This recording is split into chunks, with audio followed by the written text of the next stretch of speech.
मतदान का हक हमको संविधान ने दिया है, उसको छीन लेने का किसी का अधिकार नहीं है। और इलेक्शन कमीशन हमको धमका रही है और डरा रही है। चुनाव आयोग कभी इतना अविश्वसनीय नहीं था।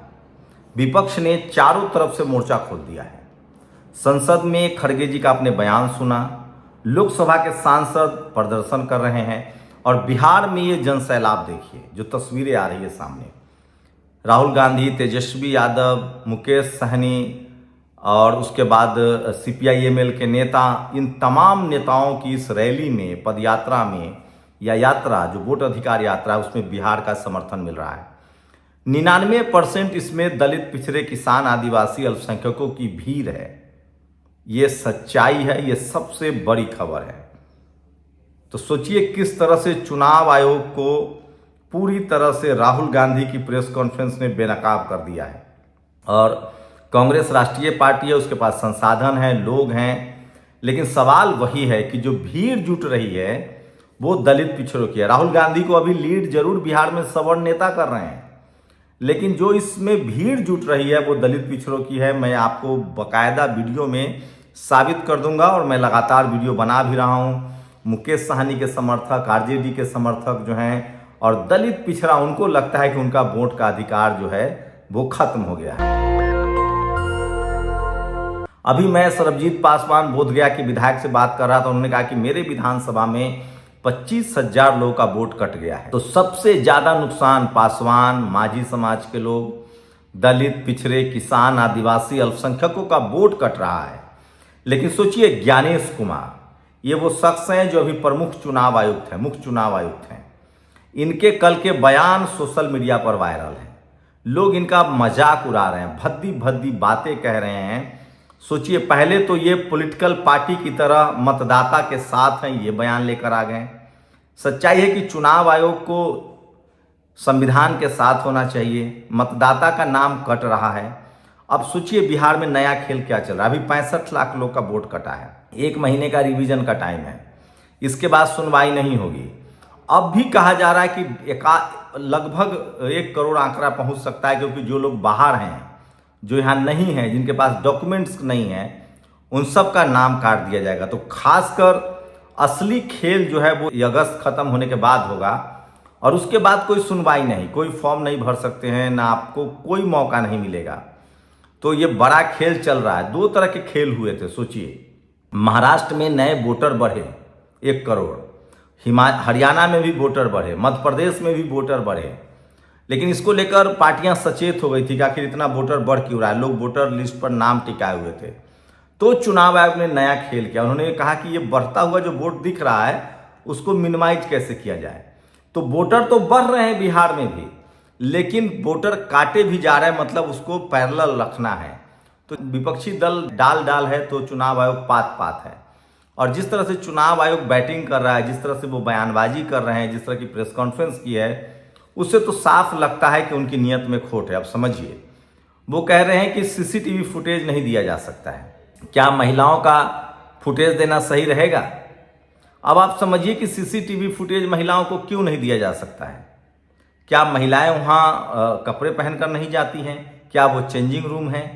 क्या वो स्पाई कैमरा है? ये बड़ा सवाल है। इसका मतलब है कि चुनाव आयोग डर रहा है। अनिल मसीह याद है, चंडीगढ़ में जो रिटर्निंग ऑफिसर था, CCTV ना होता तो वो शख्स पकड़ा न जाता। तो CCTV नहीं देना है। वोटर लिस्ट, जो इलेक्ट्रॉनिक वोटर लिस्ट है, वो नहीं देना है, उसको PDF लगा दिया गया है। बिहार में जो 65 लाख लोगों का नाम कटा है उसका भी PDF लगा दिया गया है। तो ये बहुत ही खतरनाक है, ये बड़ा खतरनाक संकेत है। तो ये तस्वीर देख लीजिए, टीवी अखबार भले चुनाव आयोग के पक्ष में हो, सत्ता के पक्ष में हो, और ये तस्वीरें देखिए प्रधानमंत्री को किस तरह से, ये तमाम पत्रकार हैं, चित्रा त्रिपाठी तस्वीर में पहचानी जा सकती हैं। ये सब पत्रकार हैं जो प्रधानमंत्री के यूनिफॉर्म कोड में हैं और नतमस्तक हैं। अब सोचिए ये पत्रकारिता कर रहे हैं। दरअसल ये RSS की जाति है जो पत्रकार हैं। तो सोशल मीडिया पर लोग लगातार लिख रहे हैं और धज्जियां उड़ा रहे हैं चुनाव आयोग के। तो चुनाव आयोग का नया नाम जो है वो ठगेश कुमार, बोलेगो तो एफिडेविट दो, उनका नाम ठगेश कुमार रख दिया गया है। रवीश कुमार ने कहा है आयकर के नए कानून के अनुसार सरकार को व्हाट्सएप चैट से लेकर सोशल मीडिया अकाउंट देना पड़ेगा। इससे प्राइवेसी का हनन नहीं होगा। वोट चोरी हो रही है, इसकी जांच के लिए सीसीटीवी फुटेज नहीं देंगे। जनता के तन और मन से पर्दा हटा दो और खुद पर्दे में बहू बेटियों के नाम पर वोट चोरी का अपराध छुपा रहे हैं और किसी को तंग करना हो तो व्हाट्सएप चैट पढ़ेंगे। तो ये तमाम बड़ी खबरें। और सोचिए, जनता इधर असम के सीएम हेमंत बिस्वा शर्मा के हिंदू मुसलमान वाले कार्ड में व्यस्त रही, उधर उनकी सरकार ने लगभग पूरा एक जिला ही अडानी के नाम पर लिख दिया। ये बातें सुनकर आप ही नहीं बल्कि हाईकोर्ट के जज भी हैरान होकर ये सब क्या चल रहा है। ज्ञात रहे कि असम की हेमंता सरकार ने अडानी को सीमेंट फैक्ट्री बनाने के लिए 3000 बीघा 81 मिलियन वर्ग फुट जमीनें दे दी है। इसकी सुनवाई करते समय ये सुनकर हाईकोर्ट के जज भी हैरान रह गए, क्या ये मजाक है, क्या आप पूरा जिला दे रहे हैं। तो इस तरह से देश में लूट मची हुई है। हाथ जोड़कर खड़े देश के पत्रकार हैं, पत्रकारिता नहीं चटुकारिता का युग है। और क्या हमारे चुनाव आयोग के मुखिया को ये लगता है कि सीसीटीवी फुटेज असल में स्पाई कैमरा है? हाँ, वैसे ही जैसे होटलों में शरारती लोग लगा देते हैं। जवाब दो, जनता सुन रही है। मल्लिकार्जुन खड़गे ने संसद में कहा है कि हमारा वोट खत्म हो रहा है, संवैधानिक अधिकार खत्म हो रहा है। और जस्टिस संजय कुमार हैं, इनको पता ही नहीं चला कि इतना बड़ा चोरी हो रही है असम में। और उमेश यादव के नाम पर पूजा पाल को गाली देने वाले शख्स का नाम विवेक सिंह निकला है, उसको एफआईआर हो गई है। और इंडिया गठबंधन का मुख्य चुनाव आयोग ज्ञानेश कुमार के विरुद्ध महाभियोग लाने की सोच रहा है। सत्ता का वो करीबी उनको माना जा रहा है, सत्ता के पक्ष में बात करने वाला उनको माना जा रहा है। वोट चोरी करके संविधान का अनादर करने वालों को सबक सिखाना ही होगा। ये सबसे बड़ी खबर। और भारतीय सेना का मेरठ में जिस तरह से टोल प्लाजा पर हमला हुआ था, उन पर वहाँ के लोगों ने टोल प्लाजा पर जाकर विरोध प्रदर्शन किया और उखाड़े।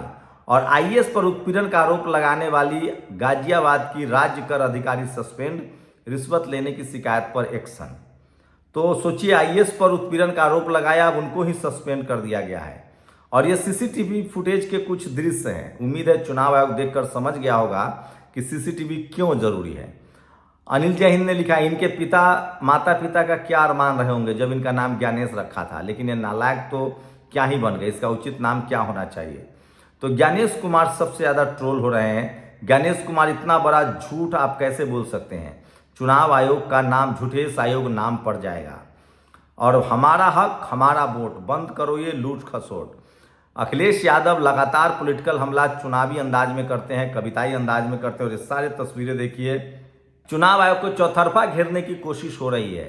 सड़क पर विपक्ष उतरा हुआ है, संसद में विपक्ष हमला कर रहा है, सोशल मीडिया पर चुनाव आयोग के खिलाफ सिर्फ टीवी जो है वो बचा रहा है सरकार के साथ। तो ये सबसे बड़ी खबर है जो सोशल मीडिया पर वायरल है। और यूपी में लॉ एंड ऑर्डर की स्थिति देखिए, डिप्टी सीएम केशव प्रसाद मौर्य के रिश्तेदारों पर भी हमला हुआ है। आपने सीसीटीवी पोलिंग बूथों पर लगाए, क्या आपने महिलाओं से परमिशन लिया? नहीं लिया तो क्या आपने निजता का अपराध किया? आप एक सप्ताह के भीतर एफिडेविट देकर बताएं कि आपने निजता का अपराध किया है कि नहीं किया है। मैं इलेक्शन कमीशन और उनके ऑफिसर को साफ कह रहा हूं, आप जो कर रहे हैं गलत कर रहे हो। आप लोग बचने वाले नहीं हो। राहुल गांधी ने फिर से एक बार बड़ा हमला किया है। वो लगातार सड़कों पर है। शपथ पत्र 18,000, कार्रवाई 0। अखिलेश यादव ने आज वो तमाम शपथ पत्र बांटे हैं जो उन्होंने दिया था। कल 2 लड़के किसी का पर्स चुराकर भाग गए। पकड़े जाने पर अब वो बोल रहे हैं कि तुम हलफनामा देकर बताओ कि हमने चोरी की है। भारतीय चुनाव आयोग को अब भारतीय नहीं रह गया है, यह एक विशेष पार्टी का गुलाम बन गया है। संजय राउत ने बड़ा बयान दिया है। तो ये तमाम बड़ी खबरें हैं जो सोशल मीडिया पर वायरल है। और ज्ञानेश कुमार जो है वो शिकंजे पर हैं और उन पर कोई भरोसा नहीं कर रहा है। क्या लगता है आप लोग को, क्या चुनाव आयोग बलि का बकरा बनाया जा रहा है या वो सचमुच में भ्रष्ट है? आपकी प्रतिक्रिया बहुत जरूरी। सोचिए, पहले तो सिर्फ ईवीएम पर शक था, अब तो पूरा वोटर लिस्ट ही फर्जीवाड़े सामने आ रहे हैं। सवाल है कि राहुल गांधी ने आरोप लगाया तो नोटिस, अनुराग ठाकुर को नोटिस क्यों नहीं दिया गया? शुक्रिया। दस्तक की आपसे गुजारिश है कि अगर इसको बचाना चाहते हैं तो नेशनल दस्तक को सब्सक्राइब करने के लिए रेड कलर के सब्सक्राइब बटन को दबाएं, फिर बेल आइकन की घंटी दबाएं। नेशनल दस्तक को बचाने के लिए बहुत जरूरी है कि हर खबर को शेयर करें, लाइक करें, कमेंट जरूर करें।